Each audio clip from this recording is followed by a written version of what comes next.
허락하신 하나님의 말씀은 이사야서 55장 6절로 13절까지 말씀입니다. 너희는 여호와를 만날 만한 때에 찾으라. 가까이 계실 때에 그를 부르라. 악인은 그의 길을, 불의한 자는 그의 생각을 버리고 여호와께로 돌아오라. 그리하면 그가 긍휼히 여기시리라. 우리 하나님께로 돌아오라. 그가 너그럽게 용서하시리라. 이는 내 생각이 너희의 생각과 다르며 내 길은 너희의 길과 다름이니라. 여호와의 말씀이니라. 이는 하늘이 땅보다 높음같이 내 길은 너희의 길보다 높으며 내 생각은 너희의 생각보다 높음이니라. 이는 비와 눈이 하늘로부터 내려서 그리로 되돌아가지 아니하고 땅을 적셔서 소출이 나게 하며 싹이 나게 하여 파종하는 자에게는 종자를 주며 먹는 자에게는 양식을 준과 같이 내 입에서 나가는 말도 이와 같이 헛되이 내게로 되돌아오지 아니하고 나의 기뻐하는 뜻을 이루며 내가 보낸 일에 형통함이니라. 너희는 기쁨으로 나아가며 평안히 인도함을 받을 것이요 산들과 언덕들이 너희 앞에서 노래를 바라고 들의 모든 나무가 손뼉을 칠 것이며 잣나무는 가시나무를 대신하여 나며 화석류는 찔레를 대신하여 날 것이라. 이것이 여호와의 기념이 되며 영영한 표징이 되어 끊어지지 아니하리라. 이사야 55장은 전부 1인칭 화법으로 되어 있는데 이는 소망 없는 자들을 향한 하나님 자신의 복음 선포라고 할 수 있습니다. 마치 예수님께서 친히 사마리아 우물가에서 여인에게 당신이 생수이심을 전도하셨던 것처럼 느껴지기도 하고 광야의 가난한 자들에게 떡을 먹이시고 생명의 떡이신 당신 자신을 가르치신 것을 생각나게도 하는 본문입니다. 하나님의 부르심은 우리가 그럴 자격이 있어서가 아니라 하나님의 은혜로만 가능한 것입니다. 하나님께서는 궁핍한 자를 부르십니다. 목마른 자들, 하지만 물을 사서 마실 수 있는 능력이 없는 가난한 자들을 부르십니다. 이것이 주님께서 가르쳐 주신 빨리 시내의 거리와 골목으로 나가서 가난한 자들과 몸 불편한 자들과 맹인들과 저는 자들을 데려오라는 잔치 비유를 생각나게 합니다. 하나님께서 부르시는 죄인은 구원을 얻기 위해서 하나님과 협상하거나 그것을 달라고 구하지조차 못하는 영적으로 죽은 자들입니다. 하나님은 이런 죄인들의 구원을 바라십니다. 분명히 성경은 하나님의 선택을 말하고 있고 모든 자들이 다 구원받는다고 가르치지 않습니다. 하지만 하나님의 구원으로서의 초대는 언제나 모든 죄인들을 향하고 그 모든 사람들에게 열려 있습니다. 모든 죄인들에게 기회를 주시고 있는 것입니다. 그래서 하나님은 땅끝 모든 백성에게 하나님을 앙망하라고 부르십니다. 이런 부분은 다 이해하기가 어렵습니다. 그래서 선지자는 하늘과 땅의 차이만큼 인간이 하나님의 뜻을 다 이해하고 헤아릴 수 없다고 말합니다. 우리가 알 수 있는 것은 하나님의 의도와 하나님의 생각이 아니라 우리를 사랑하시는 하나님의 사랑입니다. 그 구원은 그래서 오직 지식이 아닌 은혜로만 가능합니다. 궁핍한 자가 무슨 돈이 있어서 물을 살 수 있겠습니까? 하나님은 그들을 부르시되 돈 없이 값 없이 와서 사라고 하십니다. 이것은 오직 믿음으로라는 성경적인 원리를 대변합니다. 이사야 선지자는 구원을 얻는 방법, 하나님께 나와서 돈 없이 값 없이 포도주와 젖을 살 수 있는 방법은 회개함이라고 말하고 있습니다. 인간은 회개함으로써 하나님의 부르심에 순응해야 합니다. 회개는 그렇게 자기 생각을 버리고 하나님께로 돌아와 주의 음성을 듣고 그 말씀에 순종하는 것입니다. 하나님께서 값없이 영원한 생명과 풍성함으로 사람들을 초대하십니다. 그 초대에 대한 우리의 반응은 하나님께 돌아와 하나님을 찾는 것입니다. 그 찾는 방법 중 하나가 바로 기도입니다. 오늘 본문에서 이사야 선지자는 하나님의 은혜에 반응하라고 외칩니다. 6절 말씀에 너희는 여호와를 만날 만한 때에 찾으라. 가까이 계실 때에 그를 부르라고 말씀합니다. 선지자는 하나님의 초청에 즉각적으로 응답하라고 호소하고 있는 것입니다. 찾으라, 부르라고 하는 것은 찾으면 만나주시고 부르면 들어주신다는 것입니다. 6절의 말씀은 우리의 말을 들으시는 하나님이 이미 가까이 계신다고 말하고 있습니다. 하나님께서는 준비하고 계시다는 것입니다. 우리가 여호와를 만나려고 찾기만 하면 하나님께서 내게 오신다는 것입니다. 그런데 우리가 하나님을 부르지 않고 하나님 앞에 나아가지 않기 때문에 하나님은 준비하고 계시지만 우리가 하나님을 만나볼 수 없다고는 말씀입니다. 숨쉬는 일은 육체의 짐이 아닙니다. 그런데 그 숨쉬는 일이 육체의 짐이 되는 순간 육체는 깊이 병들어 있는 것입니다. 마찬가지로 기도는 영혼의 짐이 아닙니다. 기도 자체가 우리 영혼을 살리고 우리에게 힘과 능력을 부여시켜 주시는 하나님의 귀한 선물입니다. 놀라운 것은 육체적인 숨쉬기는 멈추면 재생할 수 없습니다. 5분에서 10분 이상 숨이 멈추면 다시 숨을 쉬지 못하고 육체는 마지막 순간을 맞이하게 됩니다. 그런데 놀랍게도 하나님은 영혼의 숨을 조금 쉬다가 다시 우리로 하여금 영혼을 되살려 주셨습니다. 그것이 바로 기도입니다. 하나님은 우리를 소생시키기 위해서 기도를 허락해 주셨습니다. 그래서 다시 무릎을 꿇고 하나님 앞에 나오기만 하면 영혼이 살아 움직이게 하셨습니다. 우리는 이 축복을 누려야 합니다. 기도에 숨이 들어가지 않아 영혼이 썩어가고 질병이 들어 모든 것이 무능하다고 낙담할 때 우리는 그때 다시 하나님 앞에 나와서 기도의 은총을 또다시 받을 수 있습니다. 말씀을 읽으면 모든 말씀이 은혜가 되고 설교를 들으면 전부 나에게 하시는 말씀으로 들리고 하나님께서 함께 하심이 피부로 느껴지게 될 때 집중적으로 하나님을 찾고 하나님과 깊은 교제를 나눌 수 있어야 합니다. 그때가 우리 각자에게 허락해 주신 하나님을 만날 만한 때이고 가까이 계실 때이기 때문입니다.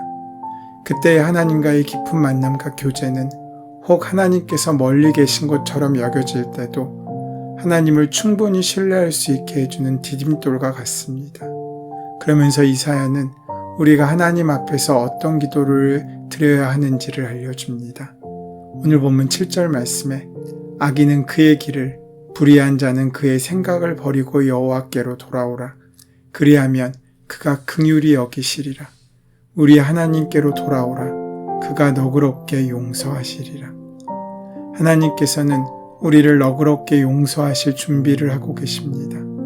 하나님께서는 우리에게 긍휼을 베푸실 준비를 하고 계십니다. 이제는 우리에게 달려 있습니다. 우리가 돌아서야 합니다. 이제 내 길이 아니라 하나님의 길로 가겠다고 결심해야 합니다. 이제 내 생각을 내려놓고 하나님의 생각을 품으면서 하나님께 맡기겠다는 선언을 해야 합니다. 그것이 바로 결단하며 드리는 기도입니다. 하나님께서 만나주실 때 또 들어주실 때를 놓치지 말고 하나님께로 돌아오라고 말씀하십니다. 그것이 우리에게 영원한 복이기 때문입니다. 그렇게 우리가 하나님께로 돌아가면 하나님이 우리를 긍휼히 여겨주시고 너그럽게 용서하신다고 하는 것은 우리의 현재 자리가 긍휼히 여김을 받지 못하는 곳이고 용서받지 못할 일을 하고 있다는 것을 의미하기도 합니다. 우리가 하나님께로 돌아가야 할 이유를 그래서 8절 9절은 이렇게 말씀합니다. 이는 내 생각이 너희의 생각과 다르며 내 길은 너희의 길과 다름이니라. 여호와의 말씀이니라. 이는 하늘이 땅보다 높음같이 내 길은 너희의 길보다 높으며 내 생각은 너희의 생각보다 높음이니라. 우리의 생각에 이 길이 우리가 살 수 있는 길이라고 생각하고 가는 그 길의 끝에는 반드시 실패와 죽음이 기다리고 있습니다. 하지만 우리가 주저하더라도 하나님께서 인도하시는 그 길의 끝에는 생명과 구원의 역사가 있습니다. 연약한 우리의 생각을 의지하지 않고 영원하고 전능하신 하나님의 말씀을 의지하여 나아갈 수 있을 때 우리는 참 생명의 길로 갈 수 있습니다. 본문은 하나님의 생각은 사람의 생각과 다르며 하나님의 길은 사람의 길과 다르다고 합니다. 그 차이가 어느 정도냐 하면 하늘과 땅 차이라고 하는 것입니다. 우주와 지구 사이의 차이는 오대양에 있는 모든 바닷물과 한 모금의 물의 차이보다도 더 큽니다. 그만큼 하나님과 사람은 무한한 질적 차이가 있습니다. 그렇게 차이가 나야 하나님은 하나님 창조주이시고 사람은 피조물이 될 수 있습니다. 자녀에게 문제가 생겼다면 그 문제를 가장 바르게 또 온전히 해결하는 방법은 자기가 해결하려고 하는 것보다 그것을 해결할 수 있는 능력을 가진 부모님께 말씀을 드려 도움을 청하는 것입니다. 또래끼리, 친구끼리 해결하다 보니 문제는 더 커지고 해결하기가 점점 더 어려워지게 됩니다. 친구에게 빌린 돈을 갚기 위해 도둑질을 한다든지 가출을 한다든지 하는 것은 오히려 부모의 가슴에 못을 박을 뿐만 아니라 문제를 해결할 수도 없습니다. 우리와 하나님과의 관계도 비슷합니다. 한계를 가진 사람의 부모도 이러할진데 하물며 한계가 없으신 하나님은 어떠시겠습니까? 하나님께서 하시는 말씀이 얼마나 신실한지 본문은 이렇게 증거합니다. 10절부터 11절까지 말씀에서 이는 비와 눈이 하늘로부터 내려서 그리로 되돌아가지 아니하고 땅을 적셔서 소출이 나게 하며 싹이 나게 하여 파종하는 자에게는 종자를 주며 먹는 자에게는 양식을 준과 같이 내 입에서 나가는 말도 이와 같이 헛되이 내게로 되돌아오지 아니하고 나의 기뻐하는 뜻을 이루며 내가 보낸 일에 형통함이니라. 하늘에서 비가 내리면 그 비는 땅을 적셔 땅은 물을 머금게 됩니다. 그리고 그렇게 물을 머금은 땅에 심긴 식물은 그 물을 먹어 열매를 맺게 됩니다. 그처럼 하나님 입에서 나온 말씀은 반드시 그 결과물을 내시고야 만다고 오늘 본문은 말하고 있습니다. 사람은 아무리 굳은 결심으로 말해도 또 다른 사람들에게 호언장담할지라도 말뿐인 경우가 대부분입니다. 사람은 유한하기 때문입니다. 이렇듯 사람의 말은 말뿐인 경우가 많지만 하나님의 말씀은 바로 능력입니다. 하나님께서 말씀으로 천지를 창조하셨고 이스라엘의 바벨론 포로에서의 귀환도 하나님의 말씀하신 기간 후에 정확하게 이루어졌습니다. 그 말씀이 곧 능력이 되었기 때문입니다. 오늘 본문은 이렇게 막을 내립니다. 12절로 13절 말씀에서 너희는 기쁨으로 나아가며 평안히 인도함을 받을 것이요 산들과 언덕들이 너희 앞에서 노래를 바라고 들의 모든 나무가 손뼉을 칠 것이며 잣나무는 가시나무를 대신하여 나며 화석류는 찔레를 대신하여 날 것이라. 이것이 여호와의 기념이 되며 영영한 표징이 되어 끊어지지 아니하리라. 이것은 이스라엘이 바벨론 포로에서 돌아오게 될 때에 누리게 되는 기쁨을 표현한 것입니다. 이전에는 하나님께 슬픔과 눌림, 불안함을 가지고 나아갔는데 이제는 기쁨과 평안을 가지고 나아가며 이전에는 산과 언덕이 짓누르는 것 같았는데 이제는 노래하는 것 같고 이전 식물은 가시나무와 찔레만 보였는데 이제는 잣나무와 화석류가 난다고 합니다. 가시나무와 찔레는 아담과 하와가 쫓겨날 때 주어진 형벌인 땅이 내게 가시덤불과 엉겅퀴를 낼 것이다 라는 창세기 3장 18절 말씀을 연상하게 합니다. 반면에 잣나무는 향나무나 전나무를 연상하게 하는데 사시사철 푸름을 잃지 않는 나무입니다. 그리고 이것이 여호와의 기념이 된다고 합니다. 그런데 이 기념이라는 말을 아래에서 보면 이름이라고 되어 있습니다. 즉 하나님께서는 자기 백성이 하나님께 돌아오면 당신의 이름을 걸고 보호하시고 인도하시겠다는 의미입니다. 하나님께서 자기 백성의 영혼을 회복시켜 주시고 의로운 길로 인도하시는 것이 당신의 이름을 위해서라고 합니다. 하나님께서 당신의 백성을 올바르게 인도하지 않으시는 것을 결코 행하지 않는다고 말씀하시는 것입니다.